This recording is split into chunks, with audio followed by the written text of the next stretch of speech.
الحمد لله رب العالمين والصلاة والسلام على قائد الغر المحجلين نبينا محمد وعلى آله وصحبه أجمعين، وبعد، فأعوذ بالله السميع العليم من الشيطان الرجيم. بسم الله الرحمن الرحيم. قد كانت لكم أسوة حسنة في إبراهيم والذين معه.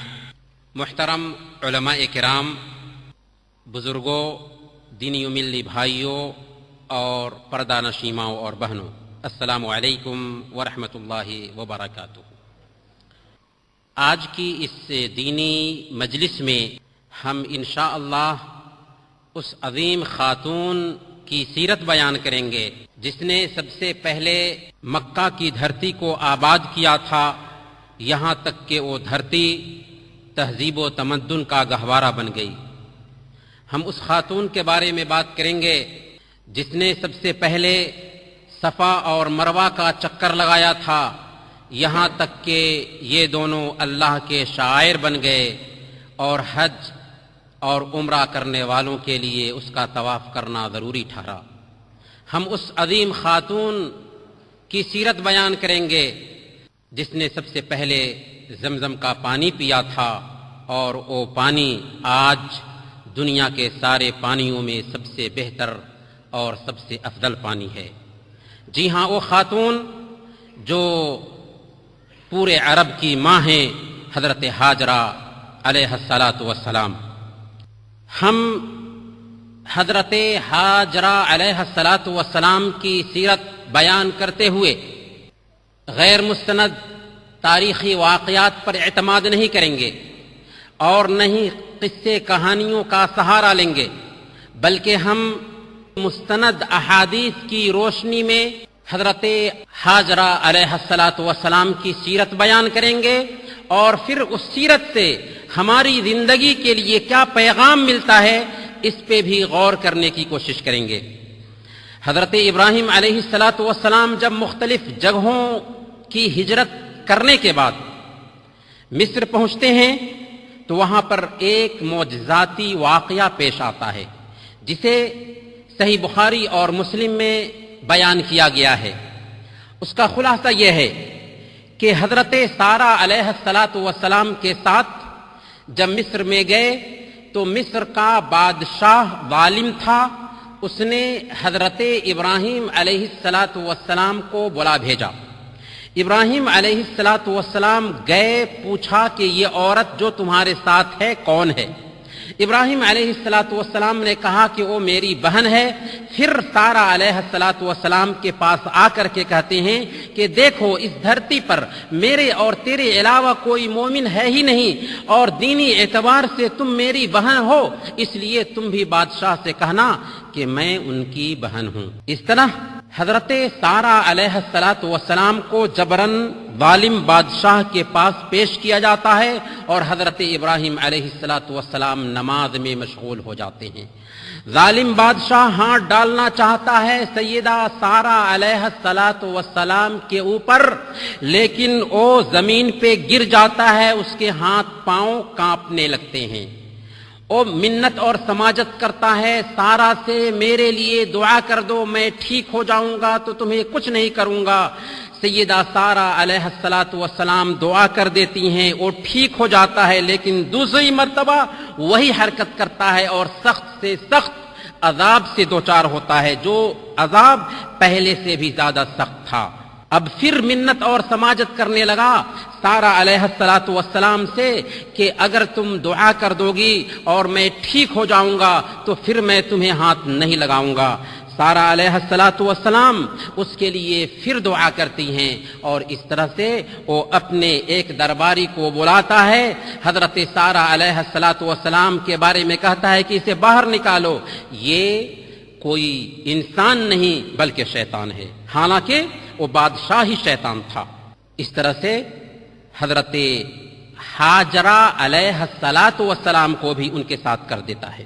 حضرت سارہ علیہ الصلاۃ والسلام ہاجرہ کو لے کر کے ابراہیم علیہ الصلاۃ والسلام کے پاس جب آتی ہیں تو دیکھا کہ وہ نماز میں ہیں. ابراہیم علیہ الصلاۃ والسلام نماز ہی کی حالت میں اشارہ سے پوچھنا چاہتے ہیں کہ کیا ہوا؟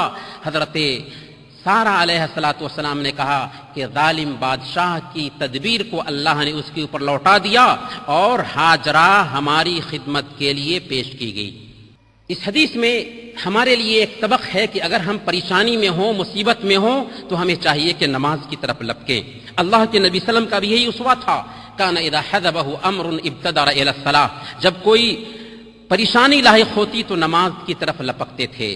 حضرت ابو ہریرہ رضی اللہ تعالیٰ عنہ اس حدیث کو بیان کرنے کے بعد کہتے ہیں، تلک امکم یا بنی ماء السماء، اے آسمان کے پانی کے بیٹو، یہی تمہاری ماں ہاجرہ علیہ السلام ہیں۔ عربوں کی یہ ماں ہیں، اور چونکہ عرب صحرا نشیں تھے، پانی کی تلاش میں رہتے تھے، اس لیے کہا کہ اے آسمان کے پانی کے بیٹو۔ حضرت ہاجرہ علیہ السلام ابھی سارہ علیہ السلام کی خدمت میں آ چکی ہیں۔ حضرت سارہ علیہ السلام کے ساتھ میں ابراہیم علیہ السلام مصر میں کچھ دنوں تک رہتے ہیں اور پھر مصر سے نکلتے ہیں تو شام چلے جاتے ہیں۔ حضرت ہاجرہ علیہ السلام یہ کون تھیں؟ کہتے ہیں کہ یہ اصل میں قبطی جو حکومت کرتے تھے، شاہی خاندان کی ایک بیٹی تھی، لیکن جب اس کے خاندان کی حکومت گئی اور دوسرا خاندان آیا تو پہلے جو شاہی گھرانے کے مرد تھے ان سب کو قتل کر دیا اس نے، اور عورتوں کو باندی بنا لیا تھا۔ ان میں سے ایک سیدہ ہاجرہ علیہ السلام بھی ہیں۔ ہاجرہ علیہ السلام کو حضرت ابراہیم علیہ السلام لے کر کے شام آتے ہیں، ان کے اوپر اسلام پیش کرتے ہیں، وہ اسلام قبول کر لیتی ہیں، اور اس طرح سے حضرت ابراہیم علیہ السلام، حضرت سارہ علیہ السلام اور حضرت ہاجرہ علیہ السلام ایک جگہ رہنے لگتے ہیں۔ حضرت ہاجرہ سے شادی کرنے کی بھی بات کی سارہ علیہ السلام نے، کیونکہ اب تک سارہ کو اولاد نہ تھی۔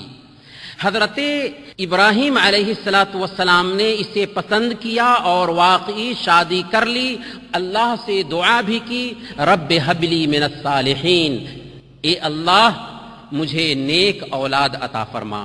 دعا کیا تو اللہ سے، کیونکہ مالک اولاد کا صرف اور صرف اللہ ہے، اور دعا کیا تو نیک اولاد کی دعا کیا، کیونکہ اگر اولاد نیک نہ ہو تو پھر اس اولاد کا کوئی فائدہ نہیں ہوتا۔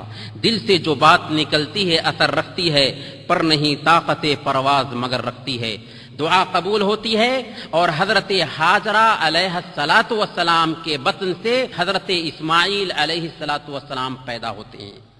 جب حضرت اسماعیل علیہ السلام گھر میں پھول بن کر کے کھلتے ہیں تو حضرت ابراہیم اور حضرت ہاجرہ کی خوشی کا اندازہ نہیں لگایا جا سکتا تھا، لیکن وہیں پر آزمائش شروع ہو جا رہی ہے۔ حکم دیا جاتا ہے حضرت ہاجرہ علیہ السلام اور دودھ پیتے بچے کو اپنے گھر سے نکالیے اور لے جائیے مکہ کے بے آب و گیا سرزمین میں بسا آئیے۔ اللہ کا حکم پاتے ہیں اور حضرت ہاجرہ علیہ السلام کو لے کر کے حضرت ابراہیم علیہ السلام مکہ کی طرف چل بڑھتے ہیں۔ اس کو اللہ کے نبی صلی اللہ علیہ وسلم نے باضابطہ صحیح بخاری کی روایت کے مطابق تفصیل سے بیان کیا ہے۔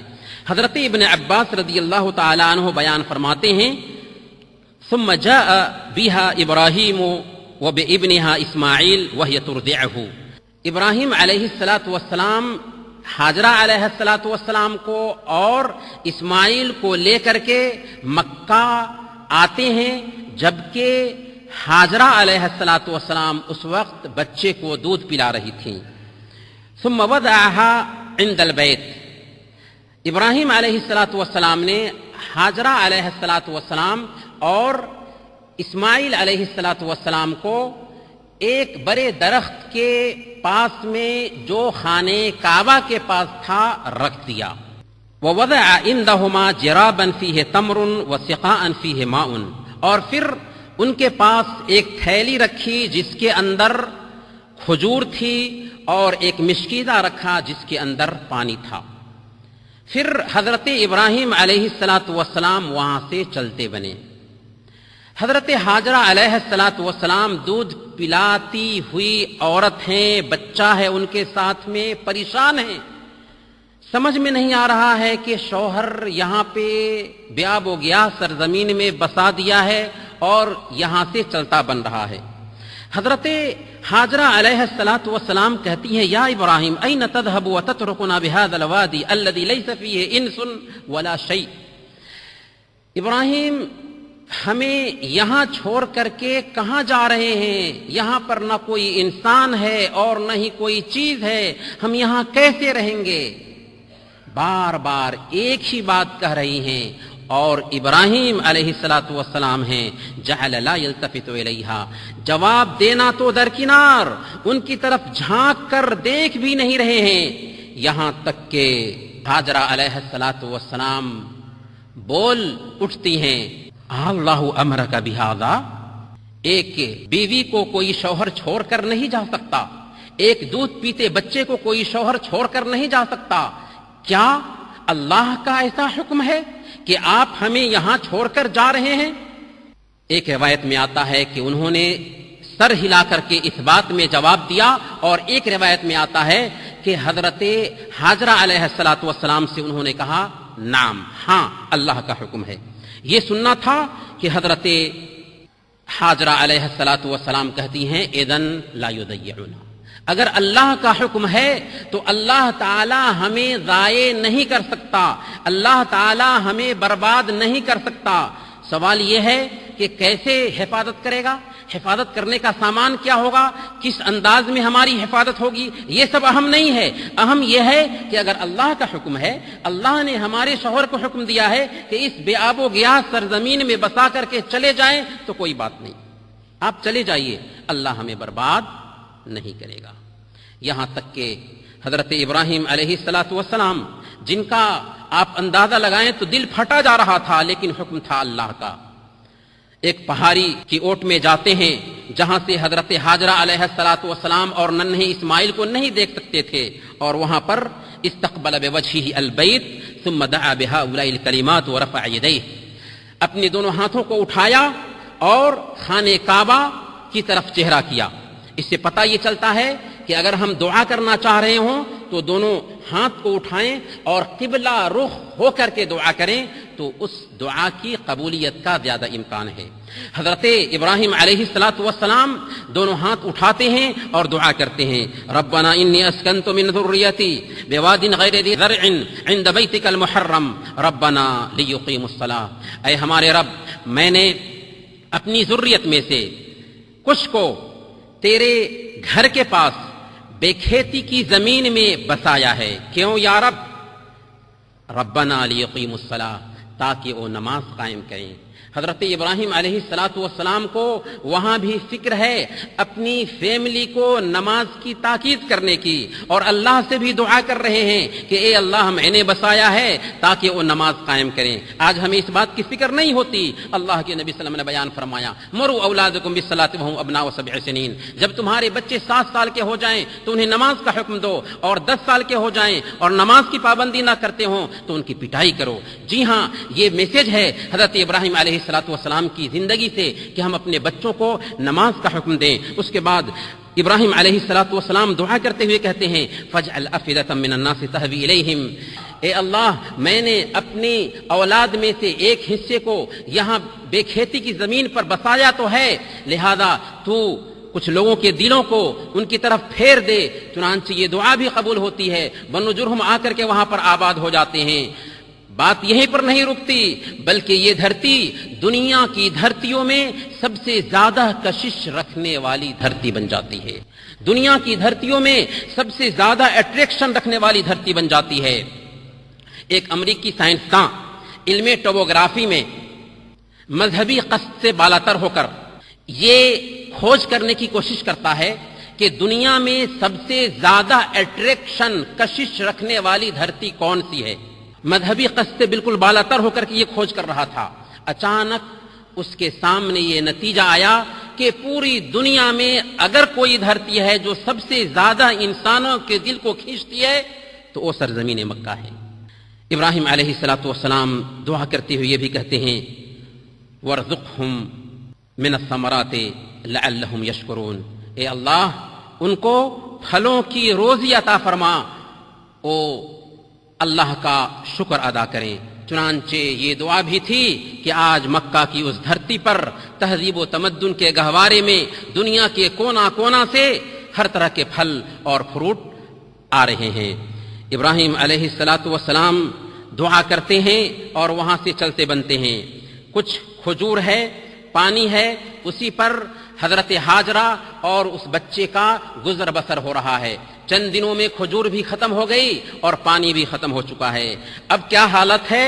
حدیث میں اللہ کے نبی صلی اللہ علیہ وسلم کی زبانی سنیے، وَجَعَلَتْ تَنْظُرُ إِلَيْهِ يَتَلَوَّى أَوْ يَتَلَبَّطْ فَانْطَلَقَتْ كَرَاهِيَةَ أَن تَنْظُرَ إِلَيْهِ۔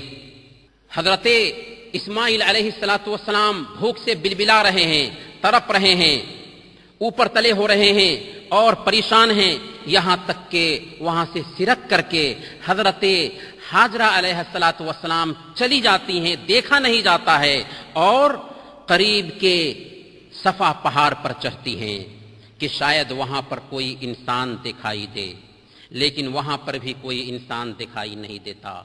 تھک کر کے اپنے کپڑے کو سمیٹتی ہیں اور ایک پریشان انسان کے جیسے دوڑ لگاتی ہیں، یہاں تک کہ دوڑ کر کے مروہ پر چڑھ جاتی ہیں۔ مروہ پر بھی نظر دوڑاتی ہیں، کوئی نہیں دکھائی دے رہا ہے، پھر مروہ سے دوڑ کر کے آتی ہیں، یہاں تک کہ صفا پر پہنچ جاتی ہیں۔ ایسا ہی کرتے کرتے 7 چکر ہو جاتا ہے۔ اللہ کے نبی صلی اللہ علیہ وسلم فرماتے ہیں فَذَلِكَ سَعْيُ النَّاسِ بَيْنَهُمَا، یہی وہ چکر ہے جسے حاجیوں اور عمرہ کرنے والوں کے لیے سعی کے طور پر رکھا گیا۔ صفا اور مروہ کی یہ دور کیا ہے؟ تلاش حاجرہ کے نشان قدم کی۔ برکیف حضرت حاجرہ علیہ السلام جب 7واں چکر مکمل کر کے مروہ پر پہنچتی ہیں تو وہاں پر ایک آواز سنائی دیتی ہے، وہ اپنے آپ سے کہتی ہیں سہن، خاموش ہو جاؤ، آواز پہ غور کرو۔ دوسری مرتبہ آواز آتی ہے، یہاں تک کہ بچے کی طرف دھیان دیتی ہیں تو بچہ بلبلا رہا تھا بھوک سے، لیکن وہیں پر حضرت جبریل علیہ السلام تھے جو پہنچ چکے تھے۔ اپنی ایری سے مارتے ہیں زمین کو یا اپنے پر سے مارتے ہیں اور زمین سے پانی نکل جاتا ہے۔ حضرت حاجرہ علیہ السلام دوری دوری آتی ہیں اور حوض بناتے ہوئے اس کو چاروں طرف سے گھیرنے لگتی ہیں، منڈیر کرنے لگتی ہیں۔ اللہ کے نبی صلی اللہ علیہ وسلم فرماتے ہیں یرحم اللہ ام اسماعیل لو ترکت زمزم او قال لو لم تغرف من الماء لکانت زمزم عینا معینا۔ اللہ تعالی ام اسماعیل حضرت حاجرہ علیہ السلام پر رحم فرمائیں کہ اگر انہوں نے زمزم کو گھیرا نہ ہوتا یا ویسے ہی چھوڑ دیا ہوتا تو زمزم ایک بہتا ہوا چشمہ بن جاتا۔ یہ ہے زمزم، سارے پانیوں میں سب سے بہتر پانی، دنیا کا سب سے اچھا پانی، ماء زمزم لما شرب لہ۔ زمزم کا پانی ہر بیماری اور ہر مقصد کے لیے کافی ہے۔ جب اس کی تحقیق کی گئی تو یہ ہر طرح کے جراثیمی مادے سے بالکل 100% خالی پایا گیا اور نفع بخش مادے اس کے اندر کھوج کیے گئے تو مکہ کے دوسرے پانیوں کے تناسب میں 8 گنا زیادہ نفع بخش مادہ پایا گیا۔ اس طرح سے جبریل امین نہ صرف یہ کہ اپنے پنکھ سے یا اپنی ایری سے مارتے ہیں اور زمزم جاری ہو جاتا ہے جسے خود حضرت حاجرہ پیتی ہیں اور بچے کو پلاتی ہیں، بلکہ جبریل امین یہ بھی کہتے ہیں لا تخاف الضیعہ فإنہا ہنا بیت اللہ یبنیہ ھذا الغلام وابوہ وإن اللہ لا یضیع اہلہ۔ تم ہلاکت کا ڈر محسوس مت کرنا، یہاں پر اللہ کا گھر ہے جسے یہ بچہ اپنے باپ کے ساتھ مل کر کے بنائیں گے، اور پھر اللہ تعالیٰ اپنے گھر والوں کو برباد نہیں کرتا۔ وَكَانَ الْبَيْتُ مُرْتَفَعًا مِنَ الْأَرْضِ كَالرَّابِيَةِ، اور کعبہ ٹیلا کے جیسے زمین سے کچھ اونچا تھا۔ مطلب یہ ہے کہ کعبہ کے نشانات پائے جاتے تھے۔ حضرت ابراہیم علیہ الصلاۃ والسلام نے اسی نشان پر کعبہ کی تعمیر کی تھی۔ اس سے پتہ یہ چلتا ہے کہ کعبہ پہلے سے پایا جاتا تھا۔ کہتے ہیں کہ حضرت آدم علیہ الصلاۃ والسلام نے سب سے پہلے کعبہ کو بنایا تھا۔ بعض روایات میں آتا ہے کہ حضرت شیش علیہ الصلاۃ والسلام نے کعبہ کو سب سے پہلے بنایا تھا، اور بعض علماء کہتے ہیں کہ فرشتوں نے کعبہ کو سب سے پہلے بنایا تھا۔ بہرکیف کعبہ کے نشانات پائے جاتے تھے، اسی پر حضرت ابراہیم علیہ الصلاۃ والسلام نے دوبارہ قواعد پر کعبہ بنایا۔ حضرت ہاجرہ علیہ الصلاۃ والسلام وہاں پر بہت دنوں تک رہتی ہیں، گزر بسر کرتی ہیں۔ فکانت کذالک حتی مرت بہم رفقۃ من الجرہم، ویسے ہی بہت دنوں تک رہیں، یہاں تک کہ جرہم قبیلہ کے کچھ لوگ اس جگہ سے گزرے۔ پانی جو زمزم کا تھا اسی کے آس پاس میں پرندوں کو اڑتے ہوئے دیکھا۔ وہ عرب کے رہنے والے تھے، سمجھ گئے کہ یہاں پر پانی ضرور ہے، حالانکہ ان کا تجربہ تھا کہ اس علاقے میں پانی پایا ہی نہیں جاتا، لیکن شک ہوا، اس لیے 2 آدمیوں کو بھیجا کہ جا کر کے دیکھے کہ کیا واقعی پانی وہاں پایا جاتا ہے۔ 2 آدمی گئے، دیکھا واقعی پانی پایا جا رہا تھا۔ بنو جرہم کے سارے لوگ حضرت ہاجرہ علیہ الصلاۃ والسلام کے پاس آتے ہیں اور ان سے گزارش کرتے ہیں کہ ہم یہاں پر بسنا چاہتے ہیں، کیا ہمیں آپ اجازت دیتی ہیں؟ چنانچہ حضرت ہاجرہ علیہ الصلاۃ والسلام نے اجازت دیا۔ فألفى ذلك اسماعیل وهي تحب الانس، اسماعیل یعنی ہاجرہ علیہ الصلاۃ والسلام کے پاس وہ لوگ ایسے وقت میں آئے جبکہ خود حضرت ہاجرہ علیہ الصلاۃ والسلام چاہتی تھیں کہ یہاں پر آبادی ہو۔ اس طرح سے آبادی ہو جاتی ہے۔ حضرت ہاجرہ علیہ الصلاۃ والسلام بنو جرہم کے ساتھ میں رہنے لگتی ہیں۔ حضرت اسماعیل علیہ الصلاۃ والسلام دھیرے دھیرے بڑھتے ہیں، بنو جرہم سے عربی زبان سیکھتے ہیں، یہاں تک کہ عربی زبان کے فصیح بات کرنے والے ٹھہرتے ہیں اور ان کے بیچ میں اچھے لوگوں میں شمار ہونے لگتے ہیں۔ اور پھر اسی بیچ قربانی کا واقعہ بھی پیش آتا ہے، اور کچھ دنوں کے بعد حضرت ہاجرہ علیہ الصلاۃ والسلام کی وفات ہو جاتی ہے۔ انہیں مکہ ہی میں دفن کیا جاتا ہے، لیکن خانہ کعبہ میں نہیں۔ خانہ کعبہ میں یا اس کے احاطے میں کسی نبی کی بھی قبر نہیں ہے۔ جو بھی تاریخی باتیں ہیں وہ سب کی سب غلط ہیں، جیسا کہ محققین نے ثابت کیا ہے۔ یہ واقعہ ہے سرسری واقعہ جو حضرت ہاجرہ علیہ الصلاۃ والسلام کی سیرت سے تعلق رکھتا ہے۔ اب آئیے ہم جانتے ہیں کہ حضرت ہاجرہ علیہ الصلاۃ والسلام کی سیرت سے ہمیں کیا سبق ملتا ہے۔ اس سلسلے میں سب سے پہلا سبق حضرت ہاجرہ علیہ الصلاۃ والسلام کی سیرت سے یہ ملتا ہے کہ بیوی کی تربیت کی ذمہ داری سب سے پہلی شوہر کی بنتی ہے۔ ٹھیک ہے، بیوی تربیت پا کر کے آپ کے گھر آئی ہے، اچھی بات ہے، لیکن اگر تربیت نہ پائی تھی پھر بھی ایک شوہر کی ذمہ داری بنتی ہے کہ وہ اپنی بیوی کی تربیت کرے۔ حضرت ہاجرہ علیہ الصلاۃ والسلام کون ہیں؟ ظالم بادشاہ کے پاس تھیں، لیکن جب حضرت ابراہیم علیہ الصلاۃ والسلام کے پاس آتی ہیں، ساری کی ساری تربیت حضرت ابراہیم علیہ الصلاۃ والسلام ان کو دیتے ہیں، اور ایسی تربیت ملتی ہے کہ دنیا کی ساری عورتوں کے لیے ایک آئیڈیل عورت بنتی ہیں۔ یہاں پر ہمارے لیے یہ سبق ہے کہ ہمیں بھی چاہیے کہ اپنی بیوی کی تربیت پر خاص دھیان دیں۔ اللہ نے فرمایا یا ایھا الذین آمنوا قوا انفسکم واہلیکم نارا، اے ایمان والو اپنے آپ کو اور اپنے گھر والوں کو جہنم کی آگ سے بچاؤ۔ اللہ کے نبی صلی اللہ علیہ وسلم جو ہم سب کے لیے اسوہ ہیں، اس پر بہت زیادہ دھیان دیا کرتے تھے، یہاں تک کہ ایک مرتبہ کا واقعہ ہے، سیدہ عائشہ صدیقہ رضی اللہ تعالی عنہا صفیہ رضی اللہ تعالی عنہا کے حوالے سے اشارے سے کہہ دیتی ہیں کہ حسبک من صفیہ کذا و کذا، صفیہ کے حوالے سے ایسا ویسا ہونا کافی ہے، یعنی وہ پستہ قد ہے، ناٹی ہیں، اشارے سے کہا تھا۔ اللہ کے نبی صلی اللہ علیہ وسلم نے کیسی تربیت کی، کہا لقد قلت کلمۃ لو مزجت بماء البحر لمزجت ہو، اے عائشہ تو نے ایسی بات کہہ دیا ہے کہ اگر اسے سمندر کے پانی میں ڈال دیا جائے تو سمندر کا سارا پانی گدلا ہو جائے۔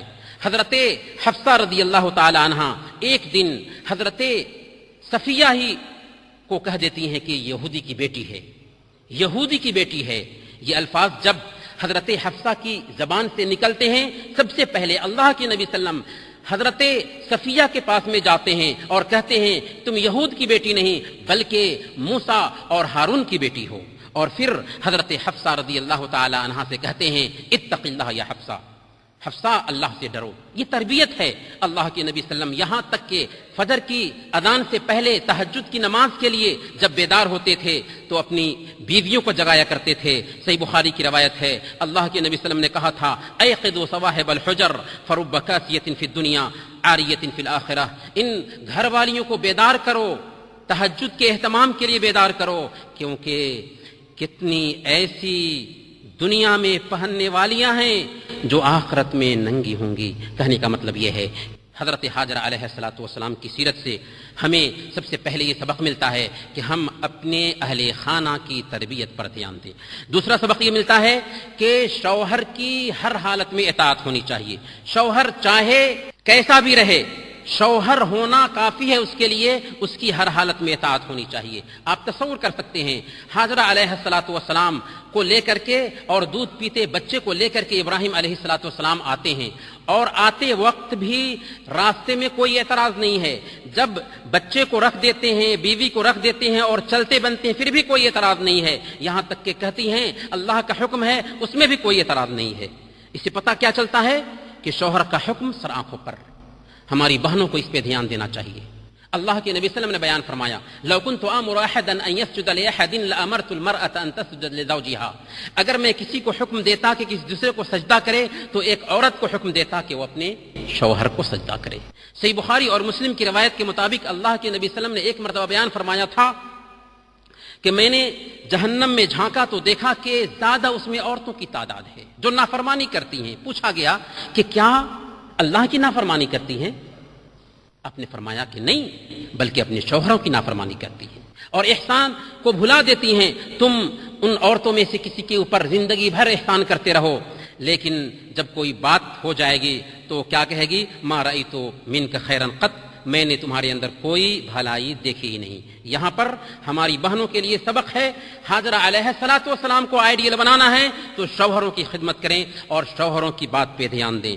تیسرا سبق حضرت حاجرہ علیہ السلام کی زندگی سے ہمیں یہ ملتا ہے کہ اللہ کی ذات پر مضبوط ایمان ہونا چاہیے، اللہ کی ذات پر مضبوط ایمان۔ آپ تصور کیجئے حضرت حاجرہ علیہ السلام کی کیفیت دیکھیے۔ یہ حاجرہ کون ہیں؟ مصر سے آ رہی ہیں جو زرخیز زمین ہے، پھر شام جا رہی ہیں وہ بھی آبادی والی زمین ہے، لیکن ابراہیم علیہ السلام لا کر کے بساتے ہیں مکہ کے بے آب و گیاہ سرزمین میں۔ اور پھر آپ غور کیجئے کہ ایک دودھ پلانے والی ماں اپنے بچے کے ساتھ اور وہ بھی رات گزارے گی، وہاں پر کیسے کیسے خیالات نہیں آ سکتے تھے، ڈر کیسا کیسا نہیں آ سکتا تھا۔ ایک تو معلوم ڈر ہے چرند و پرند کا ڈر، کیڑے مکوڑوں کا ڈر، درندوں کا ڈر، بھوک اور پیاس کا ڈر، اور ایک غیر معلوم موہوم ڈر ہے۔ ہم گھر میں ہوتے ہیں، آبادی میں ہوتے ہیں، اگر کھڑکی سے کچھ کھکھراہٹ کی آواز آئے، دروازے پر کچھ حرکت ہو، ہم پریشان ہو جاتے ہیں، ہماری عورتیں پریشان ہو جاتی ہیں۔ لیکن یہ کون سی عورت ہے جو ایسی کیفیت میں بھی ابراہیم علیہ السلام سے کہتی ہے اذن لا یضیعنا، اللہ کا حکم ہے تو پھر ہمیں راضی ہو، اللہ ہمیں برباد نہیں کرتا۔ کیا انتظام ہوگا، کیسے ہوگا، یہ سب اہم نہیں ہے، اہم یہ ہے کہ اللہ برباد نہیں کرے گا۔ کوئی بھی وہاں پر اسباب دکھائی نہیں دے رہے تھے، ظاہری سبب جینے کے، لیکن پھر بھی کہہ رہی ہیں اللہ نے حکم دیا تو اللہ برباد نہیں کرے گا۔ یہی ایمان والوں کا وطیرہ ہونا چاہیے۔ ہمارے سامنے میں اسباب ہوتے ہیں، ہم اللہ پر ایمان رکھتے، لیکن اسباب جب کٹ جائیں اس وقت اصل میں امتحان ہے ہمارے ایمان کا۔ حاجرہ علیہ السلام کے ساتھ میں یہی تھا، اسباب نہیں ہے، کوئی دیکھنے والا نہیں ہے، شوہر بھی جا رہا ہے، لیکن پھر بھی اللہ کا حوالہ دیا جا رہا ہے۔ کہتی ہیں کہ اگر اللہ کا حکم ہے تو پھر اللہ برباد نہیں کرے گا۔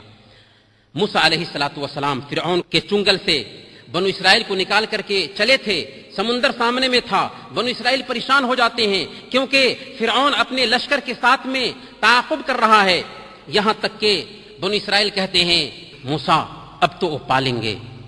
حضرت موسیٰ علیہ السلام سامنے میں سمندر کو دیکھ رہے ہیں، پیچھے سے فرعون کے لشکر کو دیکھ رہے ہیں، لیکن کیا کہتے ہیں؟ حضرت موسیٰ علیہ السلام کہتے ہیں کلا ان معی ربی سیہدین۔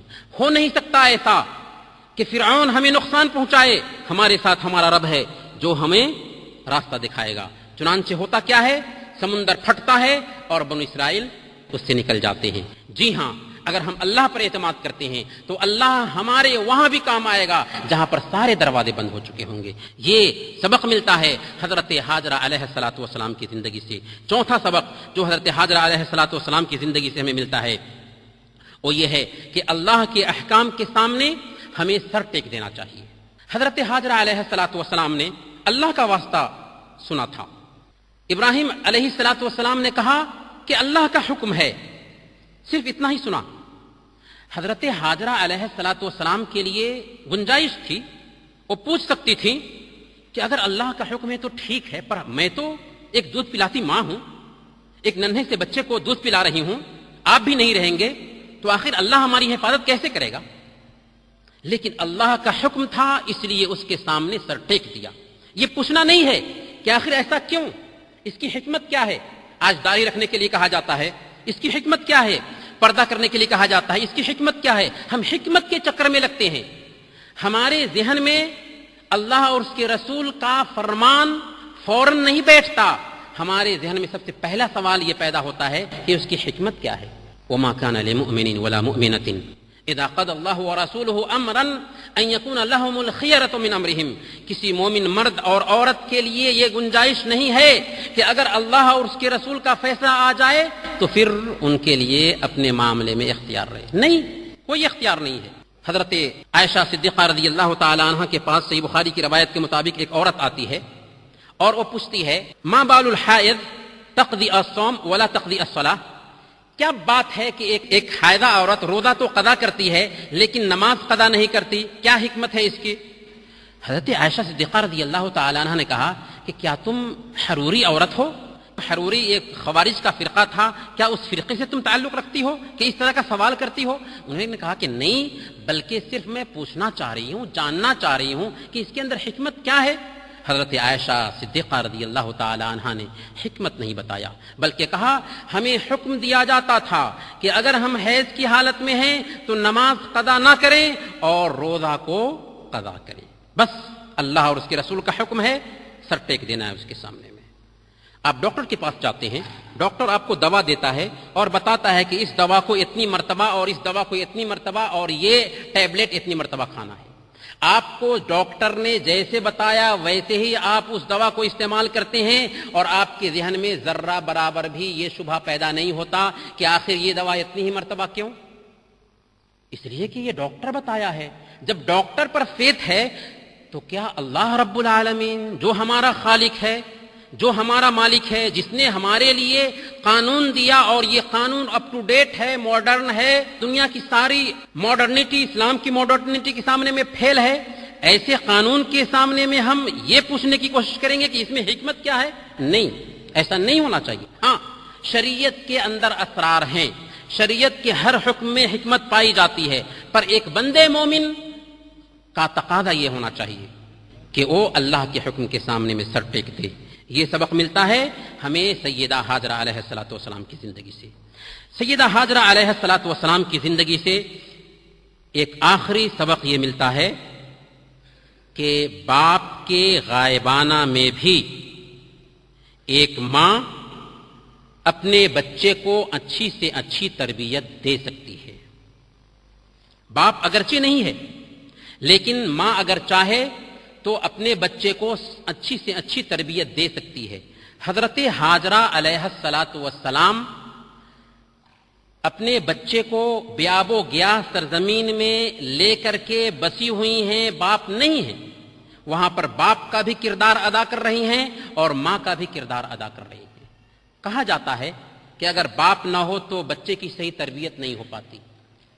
حضرت حاجرہ علیہ الصلوۃ والسلام کے ساتھ میں ان کے شوہر تھے؟ نہیں تھے۔ آج ہم بھی کہتے ہیں کہ ہمارا بچہ خراب ہو جا رہا ہے کیونکہ میں وہاں پر نہیں ہوں، میں ہوتا تو ہمارے گھر کے بچے ٹھیک ہوتے۔ یہ کلیہ نہیں چلتا، اصل میں تقویٰ ہونا چاہیے، اصل میں ایمان ہونا چاہیے، اصل میں دینداری ہونی چاہیے، اصل میں یہ احساس ہونا چاہیے کہ واقعی بچے کی تربیت ہماری ذمہ داری ہے۔ آج ہماری مائیں اور بہنیں اپنی ذمہ داری کو بھول چکی ہیں، وہ کام کر رہی ہیں جو نہیں کرنا چاہیے تھا، اور وہ کام نہیں کر رہی ہیں جو کرنے کا تھا۔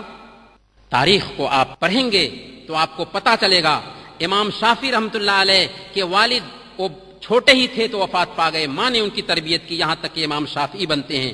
امام احمد بن حنبل کے والد جب وہ بالکل چھوٹے تھے تو وفات پا گئے، ان کی ماں نے ان کی تربیت کیا، یہاں تک کہ کہا جاتا ہے کہ امام احمد بن حنبل کو ان کی والدہ جب وہ 7 سال کے ہی تھے تو فجر کے وقت میں جگاتی تھیں اور علمی حلقے میں بھیجا کرتی تھیں، یہاں تک کہ زمانے کے امام بنتے ہیں۔ امام بخاری رحمۃ اللہ علیہ کے والد بھی جب وہ چھوٹے ہی تھے تو وفات پا گئے، ان کی ماں نے ان کی تربیت کیا، یہاں تک کہ آنکھ سے وہ محروم ہو گئے تھے تو ماں دعا کرتی رہی راتوں میں جگ کر کے، بالآخر اللہ رب العالمین نے اس نابینا بچے کی بصارت لوٹا دی۔ تو ماں ایسی ہوتی ہے کہ اگر ماں اللہ کا ڈر رکھنے والی ہے، ایمان رکھنے والی ہے، تو اپنے بچے کو صحیح تربیت دے سکتی ہے۔ ابراہیم علیہ السلام کے غائبانہ میں حضرت ہاجرہ علیہ السلام تربیت کرتی ہیں اسماعیل کی علیہ السلام۔ اس کا اثر اگر آپ کو دیکھنا ہے تو اس وقت دیکھیے جبکہ ابراہیم علیہ السلام دل پر پتھر ڈال کر کے اسماعیل کے پاس آتے ہیں۔ ابراہیم علیہ السلام کو خواب میں یہ دکھایا جاتا ہے کہ آپ اپنے بچے کو ذبح کیجئے۔ ابراہیم علیہ السلام ہمارے جیسے انسان تھے، ان کے پاس دل تھا جس کے اندر اولاد کی محبت ہوتی ہے، وہ کوئی فرشتہ نہیں تھے، لیکن پھر بھی اللہ کا حکم ہے اس لیے آتے ہیں اپنے ننھے سے بچے اسماعیل علیہ السلام کے پاس۔ عجیب چیز ہے، اسماعیل علیہ السلام سے کہتے ہیں یا بنی انی ارا فی المنام انی اذبحک فانظر ماذا تری، بیٹا میں نے خواب میں دیکھا ہے تجھے ذبح کر رہا ہوں، بتاؤ تیرا کیا خیال ہے۔ ذرا انداز دیکھیے کیسی تربیت تھی حضرت اسماعیل علیہ السلام کی، کیا انداز اپنایا، جواب کا کہا یا ابت افعل ما تؤمر ستجدنی انشاء اللہ من الصابرین۔ ابو جان، سب سے پہلے جو جملہ استعمال کیا ابو جان۔ آج ایک بچے سے اس کا باپ دور ہوتا ہے تو مائیں باپ کا بھی صحیح سے تعارف نہیں کراتی، باپ کی اہمیت دل میں بچے کے نہیں بیٹھاتی۔ اسماعیل علیہ السلام کے ذہن میں باپ کا مقام اور مرتبہ بیٹھایا گیا تھا، تب اسماعیل علیہ السلام جواب دیتے ہیں ابو جان۔ ابو جان کیا کرنے جا رہے ہیں؟ ذبح کرنے جا رہے ہیں اور اسی سلسلے میں مشورہ کر رہے ہیں، لیکن کہتے ہیں ابو جان، نہایت ہی پیار سے، کوئی رعونت نہیں ہے، کوئی تکبر نہیں ہے، پیار سے کہتے ہیں۔ آج ہمارے کتنے ماں باپ ہیں، سال گزر جاتا ہے بیٹے کی زبان سے ایک جملہ سنے ابو جان اور امی جان کا، لیکن یہ جملہ نہیں سن پاتے۔ ماں باپ کو اسی پیار کی ضرورت ہوتی ہے، ان کو روپے پیسے کی ضرورت نہیں ہوتی۔ اگر آپ نے یہ پیار دے دیا سمجھ لیں کہ آپ نے اپنے ماں باپ کا حق ادا کر دیا۔ میرے بھائیوں، ابراہیم علیہ السلام سے اسماعیل علیہ السلام جواب دیتے ہوئے کہتے ہیں یا ابت افعل ما تؤمر ستجدنی انشاء اللہ من الصابرین۔ ابو جان، آپ کو جس کام کا حکم ملا ہے اسے کر گزریے، انشاءاللہ آپ مجھے صبر کرنے والوں میں سے پائیں گے۔ اب تصور کر سکتے ہیں اسماعیل علیہ السلام ننھے سے بچے ہیں اور ابراہیم علیہ السلام انہیں کہتے ہیں کہ آپ کو جس کام کا حکم ملا ہے اسے کر گزریے۔ کیسی اطاعت ہے، باپ کی کیسی فرمانبرداری ہے، تصور سے بالا تر ہے۔ لیکن یہ فرمانبرداری کیسے آئی، کہاں سے آئی؟ اس کے ذہن میں ایمان بیٹھایا گیا تھا، اللہ کا ڈر بیٹھایا گیا تھا، اللہ کی نگرانی کا احساس بیٹھایا گیا تھا اور یقین و اعتماد بیٹھایا گیا تھا، تب یہ احساس پیدا ہوا۔ کہنے کا مطلب یہ ہے کہ ایک ماں بھی اگر صحیح طریقے سے اپنے بچے کی تربیت کرنا چاہتی ہے، اگرچہ اس کا باپ اس کے ساتھ میں نہ ہو، تو واقعی وہ صحیح تربیت دے سکتی ہے۔ اخیر میں میرے پاس میں صرف 4 پوائنٹ ہے، اس پوائنٹ کو میں آپ کے سامنے میں پیش کروں گا صرف اس لیے تاکہ اس پہ ہم عمل کرنے کی کوشش کریں، کیونکہ سیرتیں بیان کی جاتی ہیں اور ہم انہیں سن لیتے ہیں، پھر ذہن سے نکال کر کے یہاں سے اٹھ بیٹھتے ہیں۔ اس سیرت کا ہماری زندگی پر کیا اثر ہوا؟ کیا ہم حضرت حاجرہ علیہ الصلاۃ والسلام کی سیرت کو اپنی زندگی میں اتارنے کے لیے تیار ہیں؟ تو ہمارے پاس میں صرف 5 کام ہے، اسے نوٹ کریں، ذہن میں بیٹھائیں اور عملی زندگی میں برتنے کی کوشش کریں۔ سب سے پہلا کام ہمارا یہ ہوگا کہ ہم اپنے گھر میں دینی دروس کا اہتمام کریں گے تاکہ گھر کے افراد کی تربیت ہو۔ کریں گے انشاءاللہ۔ دوسرا کام یہ ہوگا، بہنوں کے لیے خاص طور پر شوہر کی ہر جائز کام میں اطاعت کریں گے، شوہر کی ہر جائز کام میں اطاعت کریں گے، ناجائز کام میں نہیں۔ تیسرا کام یہ ہوگا، حالات کتنے بھی خراب کیوں نہ ہو جائیں لیکن ہم اللہ کی ذات پر مضبوط ایمان رکھیں گے۔ حالات کتنے بھی خراب ہو جائیں، اگر اللہ کی ذات پر یقین ہے تو اللہ رب العالمین ہماری وہاں بھی حفاظت فرمائے گا اور اللہ رب العالمین ہمیں ضائع نہیں ہونے دے گا۔ چوتھا کام یہ ہے کہ اللہ کی شریعت کے سامنے میں ہم سر ٹیک دیں گے اگرچہ اس کی حکمت سمجھ میں نہ آ رہی ہو۔ اللہ کا کوئی بھی حکم ہے، اس کے رسول کا کوئی بھی فرمان ہے، اس کے سامنے میں ہم سر ٹیک دیں گے اگرچہ اس کی حکمت سمجھ میں نہیں آ رہی ہو۔ ایسا کریں گے انشاءاللہ۔ آخری کام ہمارا یہ ہے کہ ہم اپنے بچوں کی تربیت پر، دینی تربیت پر خاص دھیان دیں گے۔ یہ ہمارا 5 کام ہے۔ اللہ تعالیٰ سے ہم دعا کرتے ہیں کہ اللہ تعالیٰ ہم سب کو ابراہیمی اسوہ اور اس گھرانے کو اسوہ بنانے کی توفیق عطا فرمائے۔ وصلی اللہ علی نبینا محمد وعلی آلہ وصحبہ اجمعین۔